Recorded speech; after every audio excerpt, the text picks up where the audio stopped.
জগদ্ধাত্রী পুজোর প্রীতি শুভেচ্ছা এবং অভিনন্দন জানাই সমগ্র কৃষ্ণবাসী তথা সমগ্র নদিয়াবাসীকে।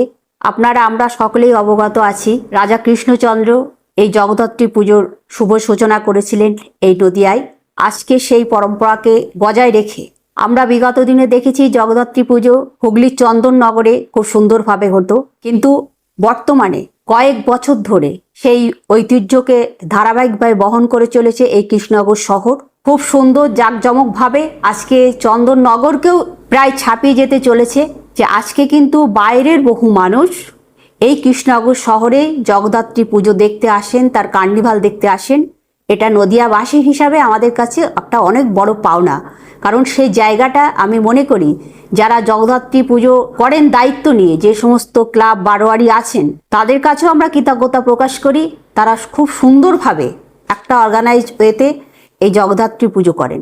আমি সকলের কাছে আবেদন রাখবো, প্রতি বছরের ন্যায় এবছরও আপনারা যারা দায়িত্ব নিয়ে এই জগদ্ধাত্রী পুজো করেন, প্রশাসন যেমন আছে তাদের দায়িত্ব পালন করে, আমরা যারা জনপ্রতিনিধি আছি এবং আপনারা যারা আছেন, সকলে একসঙ্গে নিজ নিজ দায়িত্ব পালন করে সুষ্ঠুভাবে যাতে এই জগদ্ধাত্রী পুজো আমরা সম্পন্ন করতে পারি, সেটাই আমাদের লক্ষ্য উদ্দেশ্য।